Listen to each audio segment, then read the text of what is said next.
The story is set in the Tang Dynasty, a time when merchants were generally looked down upon. He Weifang, the daughter of a wealthy merchant, was married to Lu Chang, the young master of the Lu family. The wedding was grand and extravagant, yet the bridal procession entered the Lu residence through the back gate. When it was time for the ceremony, Lu Chang was brought in, completely drunk. Lu Chang, who despised merchants, considered the marriage a disgrace and stormed out. The Lu residence, despite the joyous occasion, had no guests. Instead, the family was happily calculating their newfound wealth, revealing their true motive for the marriage: money. Lu Chang's mother urged Yu Weifang to use her wealth to support her husband, but when she brought up the subject, Lu Chang, full of pride, resented her even more. Her maid, Yu Lu, was indignant on her behalf, but Yu Weifang remained unfazed. After all, she had agreed to this marriage because the Lu family had provided a rare tribute medicine for her ailing mother. Yet fate was cruel, her mother still passed away. Now, in the Lu household, she endured cold treatment and disdain.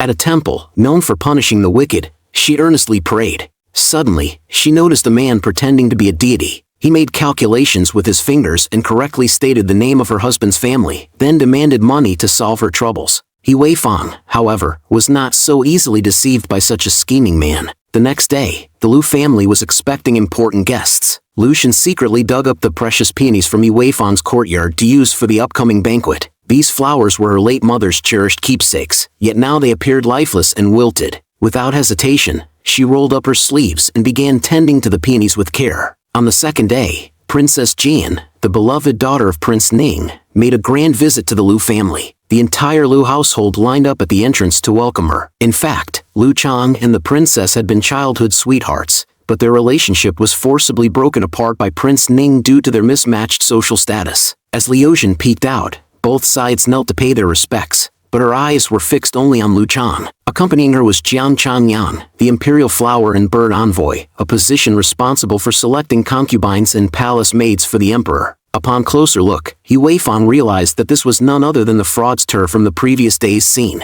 She smiled bitterly at herself. Liu Zhen led the group to admire the peonies. Seeing the delicate and vibrant flowers, Liu Zhen wanted to pluck one to wear in her hair. Yu Weifang immediately stopped her. These were relics left behind by her mother. Lu Chang also tried to dissuade Liu Zhen. Annoyed, Liu Zhen mocked Yu Weifang, ridiculing her lowly merchant status. However, Yu Weifang remained unbothered, even playing along by feigning greed. Her willingness to endure humiliation ultimately ensured the peonies remained untouched. At the banquet, the atmosphere was filled with greed and corruption. Yu Weifang's impression of Jiang Changyang as an arrogant man who abused his power deepened. Jiang Changyang shot 3 arrows in succession, all missing the target, yet the crowd still flattered him with exaggerated praise. However, Yu Weifang inadvertently noticed that each arrow had actually struck the thin strings suspending copper coins. He had deliberately concealed his true skills. This man was far more calculating than he appeared. As Yu Weifang wandered through the residence, she unintentionally overheard a shocking secret. She had initially hoped that the tribute from the Lu family would save her mother's life, only to discover that it was a counterfeit. Overcome with guilt and sorrow, she resolved to leave. She would divorce Lu Chang. However, when she voiced her decision, Lu Chang firmly refused. His pride would not allow it. Liu Zhen was dissatisfied with the side room the Lu family had prepared for her.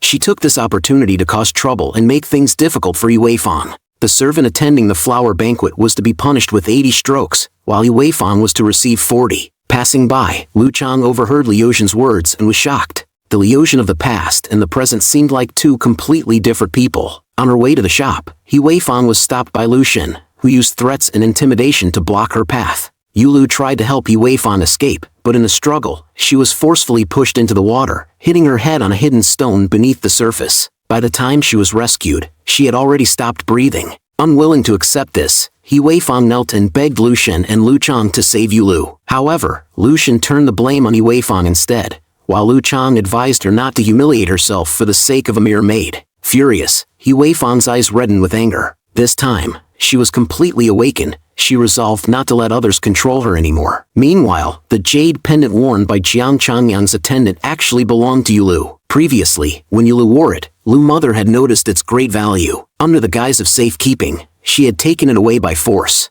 After negotiating with Yu Weifang, Jiang Changyang agreed to return the jade the following day. The next day, in front of everyone, Yu Weifang deliberately pointed out that the jade pendant on Chuan Yu belonged to Yu Lu. It was first given by Qianzhang to Jiang Changyang, who then bestowed it upon Chuan Yu. Qianzhang quickly clarified that it had been delivered to the Qin residence by the Lu family's steward. Feigning difficulty, He Weifang tearfully complained to the crowd that Lu Xun had secretly sold off the dowry shops and now even took Yulu's jade pendant. The onlookers immediately began criticizing him. The instigator, Lu Xun, pretended to punish the steward, who was forced to take the blame. Although the Lu family's reputation had been thoroughly tarnished, He Weifang still did not feel satisfied. During the banquet, Jiang Changyang subtly facilitated a private meeting between Liu Zhen and Lu Chan. As soon as they met, Liu Zhen rekindled past affections, hoping to reconcile with Lu Chan. However, Lu Chan resolutely rejected her, unwilling to be coerced by her authority. How could Liu Zhen accept such a refusal? First, she played the sympathy card, recounting her years of suffering and helplessness.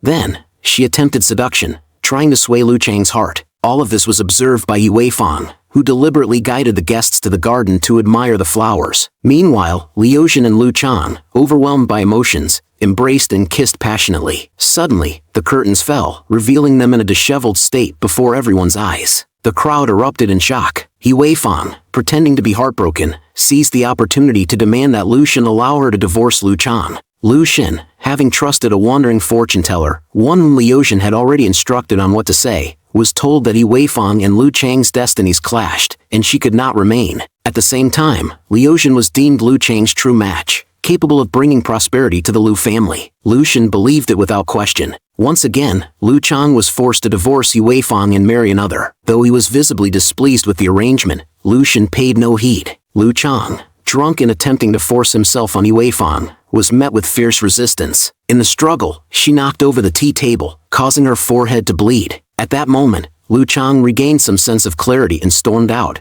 slamming the door behind him. Staring at her disheveled reflection in the mirror, He Weifang picked up a pair of scissors and inflicted wounds upon herself. Then, covered in injuries, she sought out Jiang Changyang for help. Jiang Changyang immediately saw through her scheme. Without hesitation, He Weifang grabbed a fan and stabbed it into her wound. Impressed by her resolve, Jiang Changyang agreed to help her obtain a divorce. In court, the officials protected each other, and the county magistrate instead blamed He Weifang for being childless for a year and failing to be filial to her elders. Even the public opinion outside the court could not help her. At a crucial moment, Jiang Changyang spoke up, causing the magistrate to tremble with fear. Seizing the opportunity, He Weifang presented the prepared divorce papers. After negotiations, they agreed to return to the government office in 3 days to sign and finalize the divorce. A glimmer of hope appeared in He Weifang's eyes. The next day, Jiang Changyang left Luoyang. Immediately, Lu Xun ordered people to harm He Weifang. She resisted and hid behind a water vat. Meanwhile, Lu Chan, sneaking into Lu Xun's study to steal the divorce papers,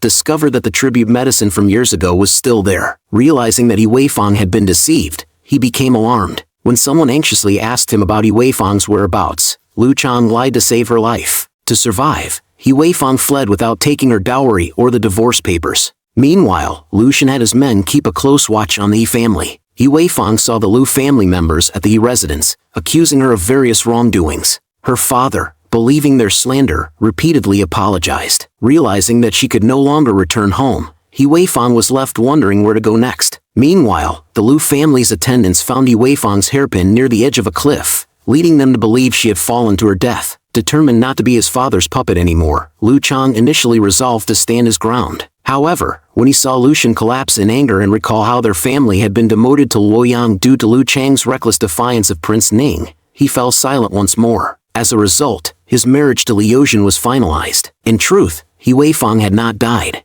She had deliberately left her hairpin behind to mislead the Lu family and escape. Carrying a pot of peonies, she arrived in Chang'an. She searched for work everywhere, but no one was willing to hire a person without household registration. Eventually, she found work at a tavern, but the owner's wife, Wu Nian, was openly hostile toward her. She deliberately bumped into He Weifang, causing her to drop a bowl, and later accused her of stealing money. Observing Wu Nian's gaze, He Weifang vaguely sensed that something was amiss with the tavern owner, Wang Qing. That night, a drunken Wang Qing attempted to violate He Weifang, and the promise to help her obtain household registration was completely brushed aside. He Weifang resolutely refused him, which provoked his violent temper. With no other choice, she pretended to agree to marry him. He Weifang finally realized that Wunyang's previous actions were meant to prevent her from falling into Wang Qing's hands. Never one to accept fate, He Weifang was determined to climb over the high courtyard wall and escape. However, she was caught red-handed by Wang Qing, who had just returned. Wu Yang fought desperately to hold him back, giving Yi Weifang a chance to flee. She was relentlessly pursued but was fortunate enough to run into her cousin Wenqing, which finally granted her some relief. Wenqing was a man of strict principles,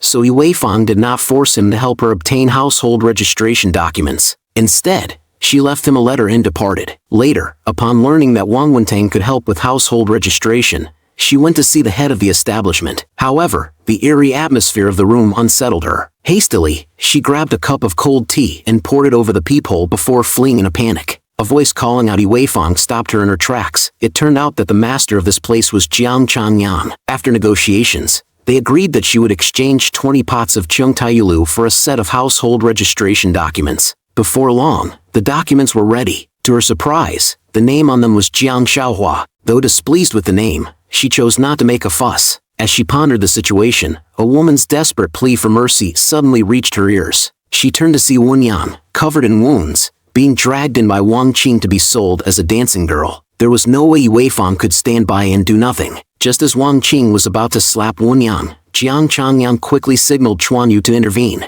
To save Wen Yan, Yi Weifang agreed to give Wang Qing 5 guan in exchange for him writing a divorce letter and separating from Wen Yan. She obtained the money by pawning the jade bracelet left to her by her mother. Though their living conditions were shabby, Yi Weifang still managed to live well. She also gave Wen Yan a new name, Qin Xingyi, meaning everything goes smoothly and a life free of worries. Establishing themselves in Chang'an was no easy task for the two women, but fortunately, Yi Weifang possessed skills in flower cultivation. She sought out Jiang Changyang and worked hard to persuade him to cooperate with her. The steep and treacherous paths of Qingliang Mountain did not deter her. She climbed step by step just to gather flowers. However, she accidentally entered the royal hunting grounds. At that moment, Jiang Changyang was accompanying Prince Ning on a hunting trip. Prince Ning had long wanted Jiang Changyang to marry his daughter, but Jiang Changyang had no desire to do so, yet he also couldn't afford to offend the prince. Seizing the opportunity, he picked up the pretending to faint Yi Weifang, playing up his reputation as a carefree playboy to tactfully decline the prince's request. He even helped Prince Ning solve a problem in the process. Yi Weifang bluntly remarked that Jiang Changyang had played a clever game today. If she had managed to climb the mountain, she would serve as his excuse to escape. If she hadn't, then the business deal she had proposed to him would have fallen through. Facing Jiang Changyang, Yi Weifang was not afraid at all and even spoke sarcastically. She opened the box, revealing a jade-carved leopard. Yi Weifang handed over the prepared contract. Jiang Changyang was even more cunning than she had expected. He changed the profit split she had set from 50 to 50 to 90 to 10. If there was a loss, she would still have to repay the entire principal. Having no other choice, Yi Weifang had to agree. With meticulous care, the dwarf peonies finally thrived. At dawn the next day, the two took them to the flower market for sale, and they were quickly sold out. With money in hand, Yi Weifang planned to rent a courtyard. Although the house was dirty and dilapidated, it was supposedly next to the Jiang residence, making it convenient for them to collect money and request credit from Jiang Changyang in the future. However, when she lifted the dry grass, she discovered a door. It turned out that this courtyard was not adjacent to the Jiang residence at all. It was actually part of Jiang Changyang's backyard. They had been deceived by the middleman. After much persuasion, Yi Weifang managed to get Jiang Changyang to agree to lease this abandoned courtyard to them. While clearing the weeds, they discovered purslane, an herb with medicinal value. Yi Weifang sold it for just 10 coins, having someone dig it up and take it away. Qin Xingyi was puzzled. This was what Yi Weifang had learned from her father. Time was more valuable than money. Though purslane was worth something, it was nothing compared to the peonies. Meanwhile, Liu Chang arrived in Chang'an and, thanks to Prince Ning's connections, was promoted. Liu Zhen even had someone clean up the Liu residence so that Liu Chang could move back in as soon as he returned.